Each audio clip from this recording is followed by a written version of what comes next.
Happy holidays, everyone. Merry Kwanzaa to everybody out there. Today's the second day of Kwanzaa, and this is the holiday edition of the Endless Honeymoon podcast. It's also the 5th day of Hanukkah. That's right. It's 5th day of Hanukkah, and it's finally the day after, 2 days after Christmas. Finally, Christmas is dead. God damn.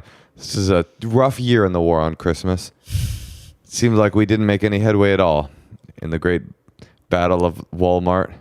The battle of flat screen TVs. Sometimes I wish podcasting was a visual medium because I wish you could see what Natasha looks like right now.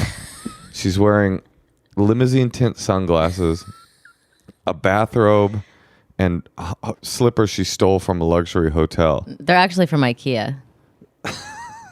The slippers. To me, that's a luxury. Wait, IKEA has slippers? They did one at some point when I was there. Did you purchase them? I purchased 10 pairs. Of IKEA slippers? Because they were only $2. And I thought they would be nice to have. So if anyone at your house wanted to put on slippers, they could put on slippers. And do you have any more? Mm-hmm. Okay, here's a special offer for the Endless Honeymoon podcast listeners. If you want a pair of Natasha Leggero IKEA slippers for the next 4 days, we're going to be giving them away while supplies last. We live at 7200 Ventura Boulevard in Studio City. And just go to that address and show up, knock on the door. No matter who answers, you say, I'm here for the slippers. Now, it's going to seem like we don't live there and this was an elaborate ruse, and we definitely wouldn't live in the valley, but we do live there. And so get more aggressive if the person is like, there's no slippers. I don't know who Natasha Leggero is. No, I am going to be signing my slippers, though, at my next show. Is that right? You'll be bringing some slippers. Speaking of shows, we were in Portland this last weekend. We did an amazing live Endless Honeymoon podcast episode. I mean, it was a magical night, would you say? I had a great time. It was really fun. Everything went well. Laughs galore. Truly an amazing night. And then, well, the Grinch that stole podcasting paid us a visit. And so this is a special rest in peace to that content that will never be heard. It's kind of a funny thing to do a podcast episode. R.I.P. content. R.I.P. content. It was a funny trip, too. There's something weird that happens in Portland, which is that there's always these like autograph hounds that meet you at the gate. Like, it's weird. Why Portland? Why not any other city? But there's always like a man that looks like he plays Call of Duty waiting for you. A man that looks like he knows his way around a 64-ounce Big Gulp. And there was one of those. And he had a stack of like headshots, and he came up to us. First of all, how did he know what our flight was? I don't know how they know that. He was just there. I think they go to see all the comics. Yeah. And then they'll look at the schedule and then maybe ask when the flights from LA are, because there's only like 2. Right. Or 3, maybe. But, and no offense, Natasha. I mean, I think you're great, and I think you're a big star. But how much can you sell an autographed Natasha Leggero Brickleberry screenshot for on eBay? How much is that really worth? I mean, maybe it's for their own category. Like they like to put it in their own collection. Their collection. Yeah. There's 20 of them. So first of all, the first thing that was happening was there was 20 Natasha pictures, and at the very bottom of the stack there was one of me, and it didn't feel genuine. It felt like it was in there so as to not insult me. Because it's like, well, why one? Why would you just have one? I mean, it was literally the canon of Natasha's work. It was like, here's Brickleberry, Reno 911. Here's your headshot from Dice. Here's your headshot from the upcoming show Broke on CBS. And then for me, it was like, oh, and here's like your middle school graduation picture. Sign this, Jew. He said that to me. One time I was in San Diego at Comic-Con. And because over the years I've met those people, specifically in Portland. They're these autograph hunters. Mm-hmm. And the guy, I saw one of them. There was a couple of them, but I knew one from Portland. And he was like, oh, what's up? How are you? Are you enjoying Comic-Con? Blah, blah, blah. And I was like talking to the guy. And then me and the other comedians were like, okay, well, bye. Start to walk away. And I overhear him talking to his autograph hound friend. His friend goes, who's that? And the guy goes, oh, that's Moshe Kasher. He's a nobody, but he's cool. Like, all right. Honey, you're not a nobody. Thank you. What would you say I am? What list celebrity would you say I am? Married to that one girl. Married to a B-lister.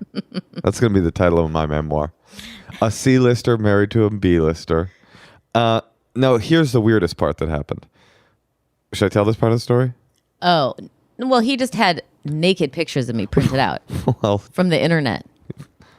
bop to the punchline again, I see. Yeah, we're flipping through her headshots, and all of a sudden there's a picture of Natasha just nude with her ass in the air. From like a selfie or something. Yeah, and Natasha and I were like, what? And the guy, it was so funny. The guy like immediately was like, oh, I'm sorry. Like he pretended he didn't. He was like, oh, was this risque? I got these from Google. And it's like, it was like a picture she had sent me. Yeah, I don't know how that happened. And he goes, oh, these are the pictures I got from Google. Well, guess what, folks? I Googled it. No, they're not. That's not.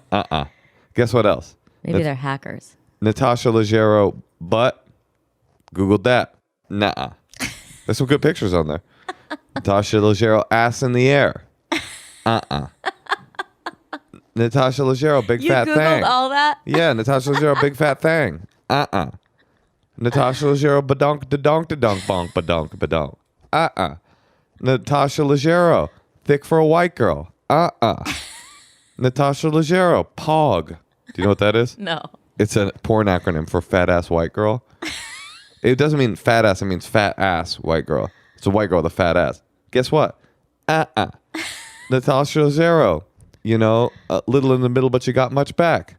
Natasha Leggero, my anaconda don't want none unless you got buns, hun. Natasha Leggero, camelback. Natasha Leggero, got that jello in the butt. Stop. I'm just telling you all of the categories that nothing showed up for. Natasha Leggero, thicker than the Berlin Wall. Natasha Leggero, like an almond cake. Natasha Leggero, that jello done set. Natasha Leggero, she got that fudge. You kept going? Yeah, all these things I Googled. This, I don't know where this picture came from. And I asked Natasha, I was like, was that upsetting? And what did you say? Oh, it was definitely creepy, but, you know, my butt did look good in the picture. It did look good. Well, it was like airbrushed or something. Hard to be offended when your butt. It was not airbrushed. You don't have an airbrush butt. It was like, had a filter. There was something going on. That's what it looks like. I'm going to be honest with you, Natasha. If it was a selfie I sent you, I'm sure it's something I like. Nah. Let me tell you something. You're a thick butt tan. And that's a big reason I married you. Thanks, Moshe. That's very romantic. Absolutely. Merry Christmas. Merry Christmas. Let's roast some chestnuts. Okay, let's do our first call. We're going to call Ethan in Prescott, Arizona.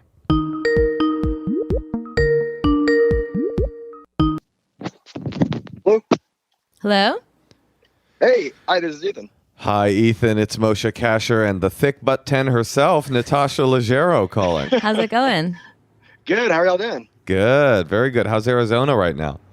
I'm actually in New Hampshire at the moment, visiting family. Ooh, I've never talked to a person in New Hampshire. I didn't know that was a place that really existed. It's not.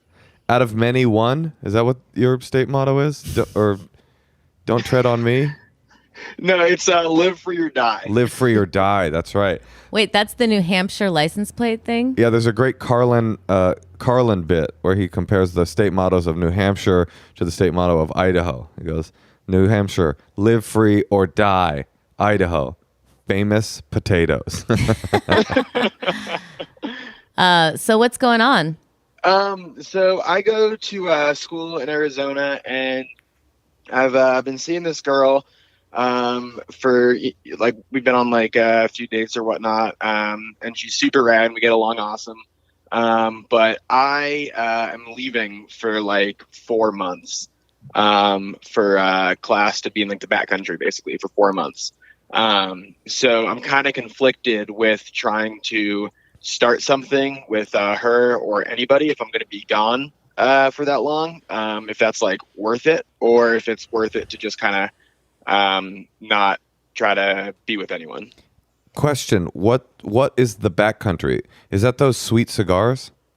It is not. It's like like up in the mountains and stuff, doing like mountaineering and rock climbing. Or you're just going on a trip?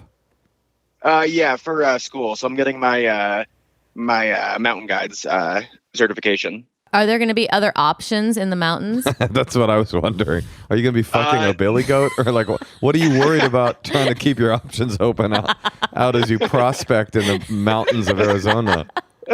I mean, 4 months isn't that long. True. Is this like an expedition? Like, are you going to be? Is there someone else maybe you're interested in who's going on this trip with you? Is there a grizzled old ranger that you might want to? Yeah, I mean, I don't know. It's like a series of expeditions over 4 months. But no one really on the trip that I'm interested, or that I would think it's a good idea to necessarily have a horrifically awkward situation for that long.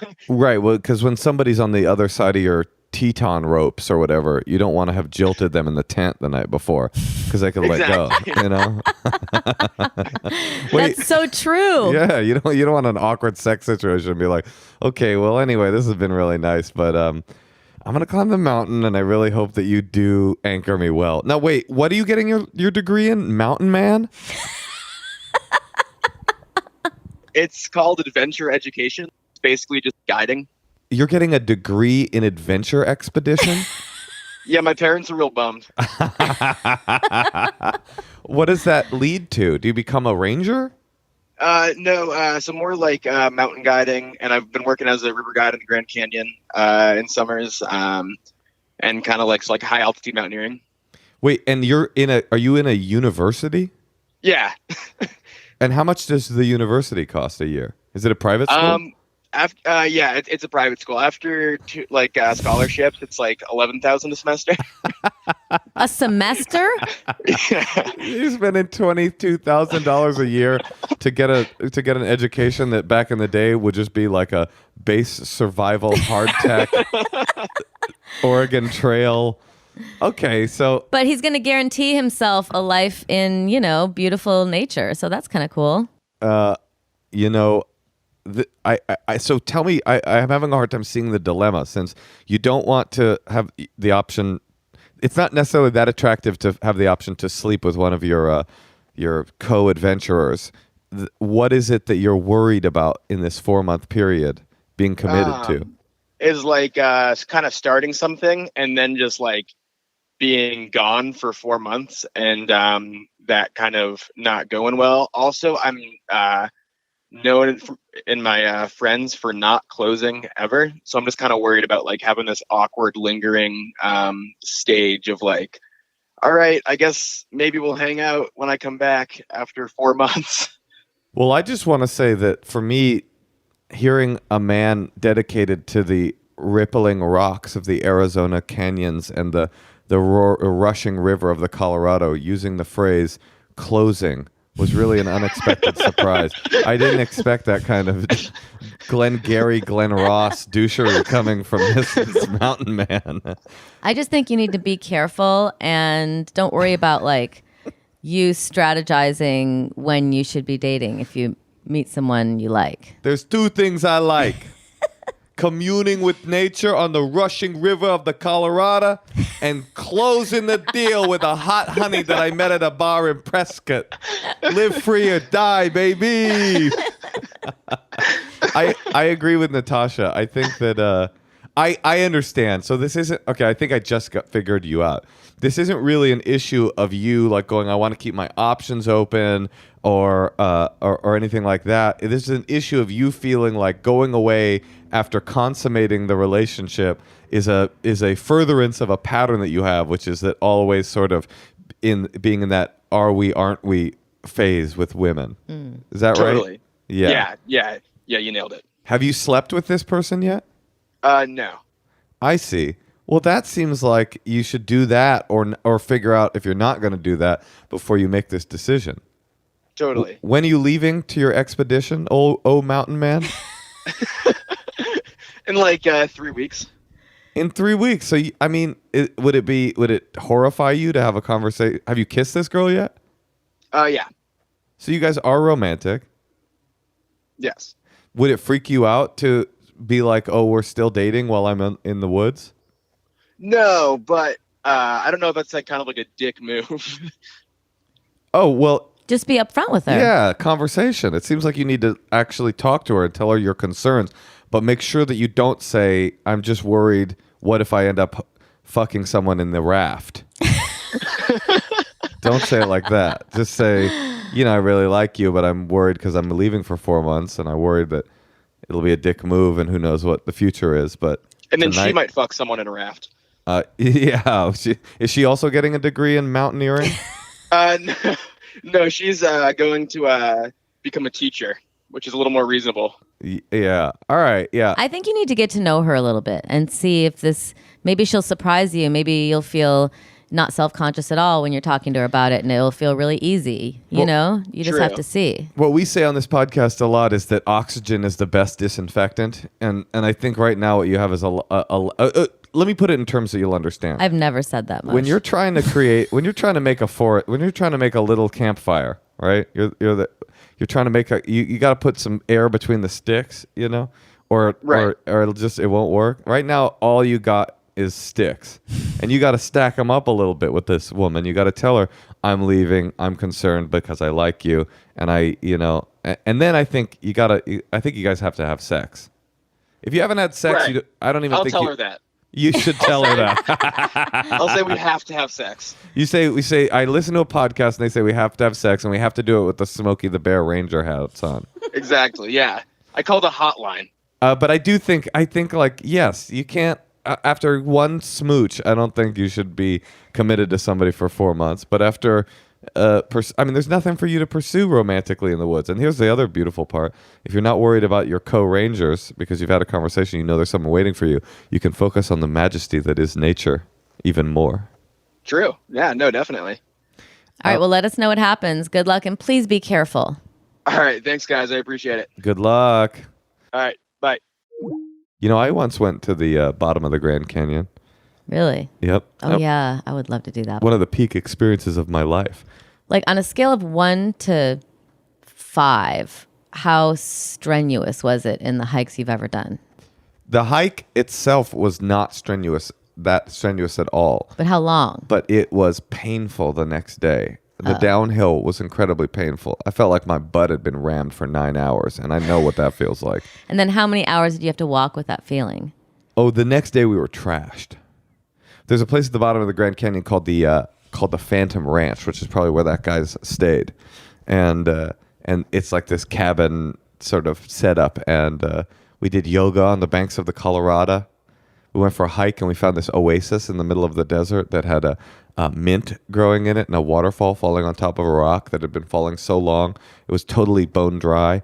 But the rock was like emerald green with moss, and we went and bathed under the waterfall. It was truly a peak experience. It was one of the greatest things I've ever done. So I recommend. They say people go to the Grand Canyon. They spend an hour at the rim and drive away. But how did you get this like beautiful experience? Wouldn't there be like 1 million people there? No, because most people are fat slobs that go to the rim, look over, and go, oh, cool, and they leave. But the magic is in the crack. And that's what I would say to Ethan. The magic is in the crack, my brother. You got to get in there. Your advice is also like a beat poet. We should start playing some music underneath some of your... It's a good call.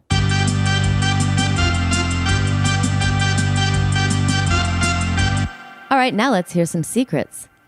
Okay, here's my secret. I feel like this is kind of bad. I'm an elementary school teacher, and my all-time favorite thing that happens in an elementary school are the shooter lockdown drills, because it's 10 minutes of absolute silence and darkness, and that's really terrible. So that's my secret. Bye. How often are these drills? And how miserable is it to be a public school teacher when the only respite from your hell is the shooter lockdown drill? It's like stepping into a warm bath. That is the most depressing secret perhaps we've ever had. I don't understand. I mean, I understand it, but I really feel like teachers should get paid so much more. I mean, not this teacher. This teacher needs to be summarily fired. She's like, the only bright spot of my day, the shooter drills. And I long for the day when it's not a drill. Ah, that'll be peace forever. Bye. Let's play another one. So when I was 18, I was playing Extreme Truth or Dare with my ex-girlfriend. We were at a sushi restaurant, and it started off light where we would go back and forth, or someone had to yell penis, or we would take a piece of sushi off someone's table when they weren't looking. And the extreme part came in when I dared my ex to let me take a shit on her chest, and she agreed to it if I paid her $20 too. So we got back to her house, and she laid in the bathtub, and I perched on top. And let's just say the sushi didn't agree with me. You see where this is going. Let's just say it splashed outside of the tub, and she was completely covered. So that's my secret. Okay, bye. I feel like Moshe's going to throw up. I just, He has no tolerance for that. there's just so much wrong with that call. First of all, it started bad. Extreme Truth or Dare, like that's just a thing. We're all like, oh, you're playing that old game, huh? Second of all, he's pretending like she should have known. Like, and that's such a funny psychological reveal, isn't it? It's just like, let's play Truth or Dare. Okay, you say fuck. Okay, you take a piece of spicy tuna roll. Okay, how about, what if I shit on your chest? What if I were to take a hot load on your chest? It's like, So the woman is who wanted that. no, he wanted it. Whoever dared it.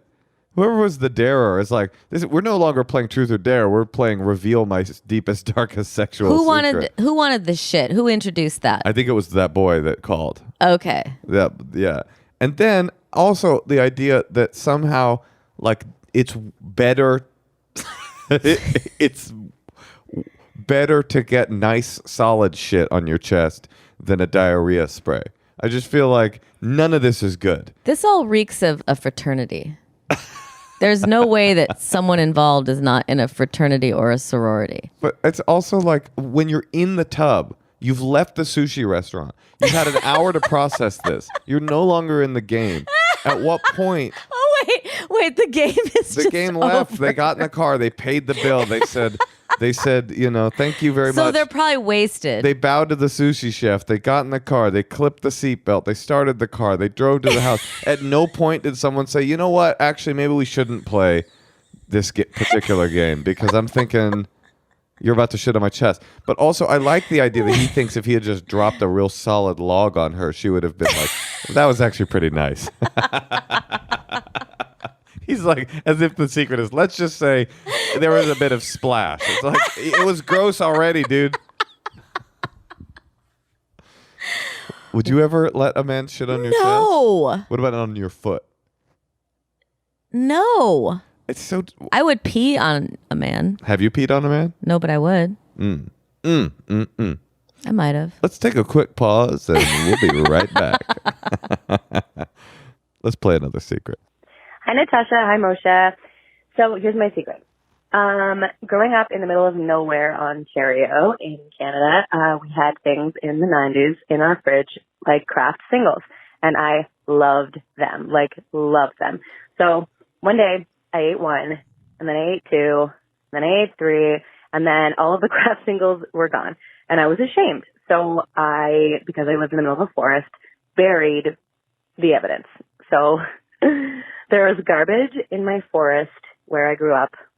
And that night at dinner, my mom was like, where are all of the crap singles? And my whole family was like, I don't know where they are. And I was like, I don't know where they are. And then I realized that having this secret felt real good. So next time she bought craft singles, I grabbed them. I went back into the forest, the same spot, ate the entire package, and buried that too. And this went on 3 to 5 times. And then my mom stopped buying craft singles. So that's my secret. Love you guys. You know, some people She must have gone to Waldorf school.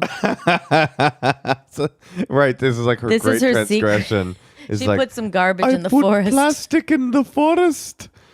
Some people have not truly lived, I feel. I mean, she seems pretty vibrant. Yeah, I would just say that like the juxtaposition between last week's episode of I Was a Child Soldier and this week's episode of I Buried Some Plastic Wrappers in the Forest. But she was also talking about that secret like she needed to let it off her chest. Well, speaking of secret, letting it off your chest, we had a lovely poo-poo secret earlier. No, I think this is why I was so excited to do the Secrets Hotline, because I figure everybody from the most mundane and innocent to the most diarrhea on the chest, hot California roll on the chest, has a secret, has something that they haven't told anybody. And I think they all want to say it to somebody. And so, yeah, this craft singles lady, I salute you. Though your secret may be innocent, your revelation was healing. Okay, so I've been dating this really amazing person for like 8 months, and I'm probably going to move in with them, and I'm very happy, but like 4 times a week I think about my very terrible ex-boyfriend and wonder what he's up to, and it takes so much willpower not to email him, but I think I'm just self-sabotaging. So that's my secret. God, I thought I was bored by the craft singles. No, I just think that I think she may be still in love with her ex-boyfriend. I mean, this is the classic dilemma. It's like the healthy relationship that doesn't feel as exciting, or the toxic poison relationship that you want to just take a little sip of to see if it still hurts. Mm-hmm. If you're listening, lady, give yourself a little bit of compassion. It'll pass.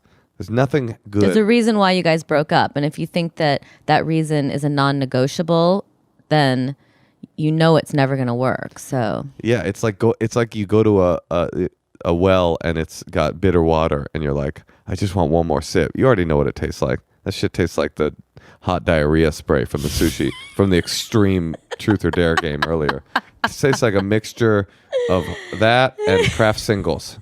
It's just sort of whirled up into a roll. You don't need your ex-boyfriend. Look forward, never backwards. Should we take another call, Tosh? yeah.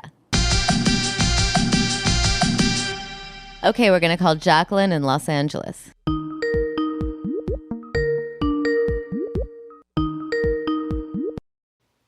Hello? Jacqueline? Jacqueline? Yeah. Yes. Jacqueline. Hey. Hi, it's Natasha and Moshe. Hi. How you doing? I'm doing okay. All right. I think. Good. Let's find out if that's true. Why'd you call? Why'd you contact us? I'm hoping you can be like my yentas or give me advice on how to come to terms with the fact that the people that I'm attracted to are horrible for me. Oh, like what? Like heavily tattooed musicians, but not like to the point where they look like coloring books like SoundCloud rappers do. Okay. But what's the issue? What's wrong with a tattooed man? I don't know. Well, why are they horrible for you? They typically are like a one and done situation. Oh, they pound it out and hit the pavement? Yes. And especially in LA, like everything's transactional. So it's like, okay, I'll go out with you. You have to do this for me. And then that's it. Right. Where are you finding these men? All the apps. Got it. And so everybody's just trying to smash and dash? Exactly. They're just trying to nut and cut? Wait, I have a question, Jacqueline. When you say they want to do, like, what's something you've had to do, you know, what's a transaction that you can think of that was like, didn't feel that cool? I mean, 99.9% of the time it's something sexual. Yeah, but we're saying like what specifically? No, we're not. So basically, So you just get each other off kind of thing. Basically. are you enjoying the sex? No. It's often horrible. So you're not enjoying the sex, the physical part, and you're not enjoying the emotional part because it leaves you feeling what, used? Yes. And you're wondering if we can give you advice on how you can avoid men that aren't good for you? Yes. Well, it doesn't seem like the problem is you figuring out how to avoid men that aren't good for you. Seems to me the problem is how to give you the advice for you to stop doing things repeatedly that you already know don't make you feel good. Right. Because there's a lot of women out there that Moshe has had sex with. that I've had sex with that enjoy the transactional nature of a casual fling. But it seems to me that you might not be that kind of person. Probably not. So the question isn't how do you avoid jerks that want to fuck you. The question is how do you stop fucking people and making yourself feel like you're with a jerk. True. Very true. I mean, is there anything you can do on the apps to broaden your search for? I don't know how does it work? Like, No, yeah, dude. Is there a fuckboy filter? well, what do you do? I never have dated on an app, so I feel like you seem so young and fun. Like you should also be going out and meeting people. I think and going to things that you're interested in, and doing maybe like half of it on the app. Yeah, but Right. But I don't think the problem personally, Jacqueline. I don't know you that well, but I have known you, if that makes sense. I don't think the problem is the app. I think the problem is that you just have to stop doing stuff that you already know is going to make you feel shitty. And by the way, I'm not saying there's nothing more annoying than sitting down on a date with somebody the first time and them declaring to you, I don't do casual sex, so don't even go there, boy, or whatever. Like, I don't think that's the secret, is for you to go like, we're not tell these guys. Like, I just think like, if you are doing something again and again that's making you feel like shit, then you should just stop doing that. Stop hooking up with guys if you don't want to hook up with guys and have it be casual. Right. Does that make sense? It does. And that opens up the space for something else. Yeah, like, well, what do you, like, is there any part of that advice that feels difficult? Yeah, definitely. How come? Why does that sound like a challenge? I think because I get like really impatient with sifting through like so many duds. Sure, there's lots of duds out there, and your dud is probably a gem for someone else, right? So you're like it's not even that they're all assholes. I mean, I'm sure some of them are assholes. Don't get me wrong. I'm not saying these guys are all treating you like a princess. I'm just saying like the process of dating is like filtering through 10,000 rejects so that you can find the one that you want to be with. But in the meantime, like, listen, I loved casual sex. I was the fuckboy of which you speak. But eventually, I found somebody that I wanted to be with, and that's the lady that I'm on the phone with you with, right? But if you do meet someone that you like, you have to, just take your time a little bit, I think. Make sure you like them. Right. How did you know, Moshe, how to stop, like, when you realized that it was like the one? Well, I guess what I'm saying is, I mean, I can answer that question, but I don't actually think it's a valuable question. Like, the secret is not you finding a guy that's not an asshole. The secret is becoming the person that acts according to your own desires. And if your your desires are not to have casual sex with some guy, I don't think that the challenge is actually going to be that acute for you to not sleep. I bet in your gut you kind of know within one date whether or not this person that you're on a date with is just like some fuckboy that's trying to get some. I bet you probably already know. Am I right about that? Probably, yeah. And sometimes you're telling yourself, oh, I don't know if I'm going to hook up with this person, but then like you feel like, oh, maybe I should, or maybe this will be exciting, or maybe. No, guys can be charming for like one date. Well, she yeah, that's true, but like what I'm saying is like there's probably some part of you that knows like even when you decide to hook up with them, like that it's not really what you want. Is that true? I think it's more like being misled. So all of these guys that you're finding on the app are like, baby, you're the princess, and I'm gonna be around for forever, and then you find out afterwards? Yes. I mean, I want to say something a little controversial, which is that I think Moshe thinks that like most of the women that he was having casual sex with were really into the casual part of it and didn't like somehow dream of maybe having a relationship with him. And I think that, in my experience, the girls I know like are not trying to do that as much as men. It's not that controversial. I believe I agree with what you're saying, Jacqueline. The point I'm trying to make, And they go on dates, and then the guys just want to have sex, right? I mean, yeah, but the point I'm trying to make, Jacqueline, I'm not trying to scold you for hooking up with these guys. I think all of dating is about experiencing the same lesson again and again and again 10,000 times until you really figure out what you want. And so when you ask me, how did I know Natasha was the one? It's like, it wasn't really about that. It was about me slowly getting ready to change what I was doing and what I wanted. I don't quite believe you. I don't know you that well, but I don't quite believe you that every one of these guys is giving you the signal that they're going to be your boyfriend, and then you find out the next day that they're just some fuckboy. I think like in there was some book I once read, and that it said I don't know if this will provide you any insight, Jacqueline, but it was this book called Ano Ano, the Seed, and I remember this passage. It said the world and its people cause most, if not all, of your problem. But unfortunately, the world and its people are too... What's the name of the book again? It's called, I was in the middle of a passage, Jacqueline. It's called Ano Ano, A-N-O-A-N-O, The Seed. It was this book of like Hawaiian like spiritual messages or whatever. So what's this passage? So it goes, the world and its people cause all of your problems. But unfortunately, the world and its people are too big to change. Change yourself, and you will find that the world and its people have changed around you. And I always thought that was a really profound message, which is like, there's no hope for you, Jacqueline, or for anyone in any circumstance figuring out how to stop the fuckboys of the world. They are infinite. There's an infinite number of them. You will never find a filter that will filter them out of your life. There's no way. There is no way for you to take them out of your life completely. The only hope for you dating, and the only hope for someone looking to stop any pattern of behavior that they are not comfortable with, is to change their own behavior. And then all of a sudden, the non-fuckboys will appear. If you stop... And their people. If you stop hooking up with guys that you already kind of in your gut know probably aren't that serious, then you will find the person with whom you can be more serious. Exactly. It's not about...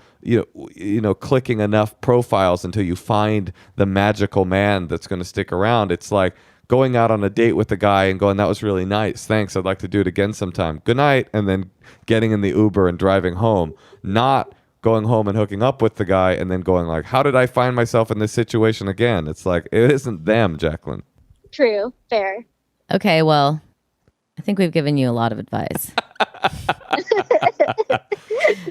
I suggest, Jacqueline, that for your next few dates, for like 2 months. No more quotes, though, Moshe, okay? Oh, fuck off. Moshe is about to pull out some roomie. Well, Chaucer once said, for the next couple months, just don't sleep with these guys. Okay. See what changes. By the way, I'm an advocate for casual sex, but I'm not an advocate for doing things that make you feel bad over and over again, hoping that eventually either the person you're doing it with will change or you will change. Neither will happen. You are who you are. They are who they are. They just want to bust a nut and hit the throttle, and you want somebody to stick around. Yes.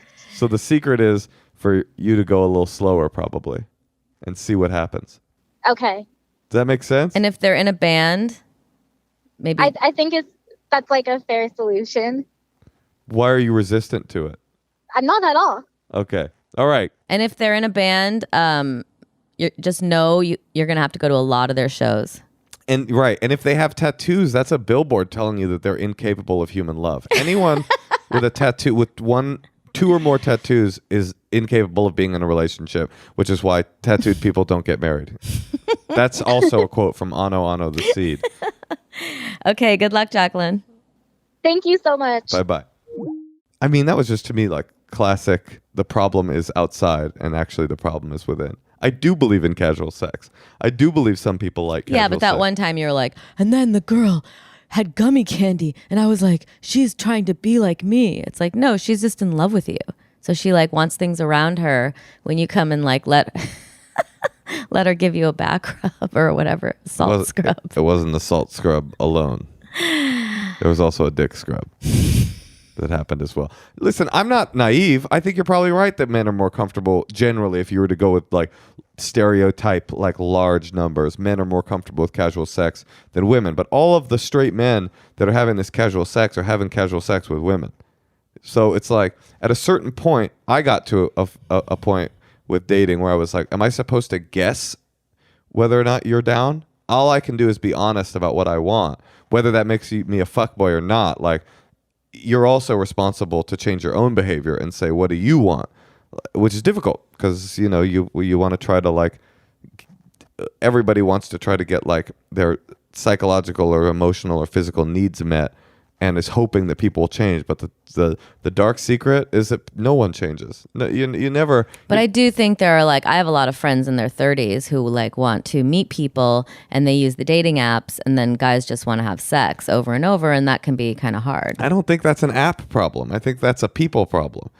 Like, you know, I mean, I don't know if it's ever worked in the history of man where the guy's like, I just want something casual, and the girl's like, well, I think I'll hook up with him and hope that he eventually decides that he wants a deep and fulfilling emotional commitment with me, and then eventually the guy comes around. I mean, I bet everything's happened, but it just doesn't seem likely. I just think that the way people are dating is going to be influencing how things are, you know, what's happening. Things are changing. You think the apps are part of the problem? Yeah. The ease and transaction with which the app and the selection and what the options are. And also, you know, I think people in their 20s, like girls in their 20s, guys too, are probably more down for casual sex. That's probably true. And then it's, you know, I just think it would be really hard to navigate that world. I don't envy people doing it, but, you know, I don't know anything about it. But, you know, a guy wanting to hook up and a girl wanting something more serious or vice versa is a tale as old as time. And that quote is from another spiritual book called Beauty and the Beast by the Walt Disney Company. Well, yeah, I'd love to hear some more dating app stories. I want to understand it more. No, there's got to be a way to like, I really think it's about not solely like trying to do dating apps. Yeah, I don't know. I think that oversimplifies, but I do agree with you. Like events where there's going to be people and things that you're into. If you like some musician or some piano player, or, you know, go to like LACMA to the events. But you're old school. People don't even do that anymore. People don't go up to straight. I saw this great stand-up. I don't know if I mentioned it on here before, but I think it was on the Tonight Show. And the guy, he was talking about how when a guy like doesn't use dating apps, he's like, "What's wrong with you? Like, what are you talking about? You just went up to a woman in a bar and said hi? Somebody call the police." Like, it was like a funny idea that like we're getting to the point where it's almost abnormal to not date on dating apps because things are so tense. At least the dating apps, I think the beauty of the dating apps is that they allow people to know that they're engaged in at least a theoretical romantic connection with each other. I understand that. I'm just saying you have to like always go to the party, always go to the thing that you're invited to. Like if you want to meet people, it's good to just go out. But I'll tell you, with you, Natasha, and not be lazy and be like, I'm just going to stay in. If you, I don't know. I just feel like the way that I knew that you were more than a casual hookup was that I took it seriously. I wasn't like, oh, Natasha's the one. It was like, I was like, if I date this woman, I'm going to date her seriously. I'm not going to have something casual. You were hot to trot. All you wanted was to bone. And you love this story. All you wanted to do was bone and hit the throne. You know, you wanted to just have sex and shit on your chest. And shit on my chest. And I was like, I demurred. So it wasn't really about anything but me changing myself. Once again, it's all about changing you. That's what I think. I have a few things I'd love to have change about you. What are they? And you'll never do it. What's the main thing you'd like me to change? I guess your breath. Just a tic tac once in a while. It would go a long way. No, you're perfect, honey. Okay, thanks. You know what? You're so perfect. Yeah. That I love you. I love you too.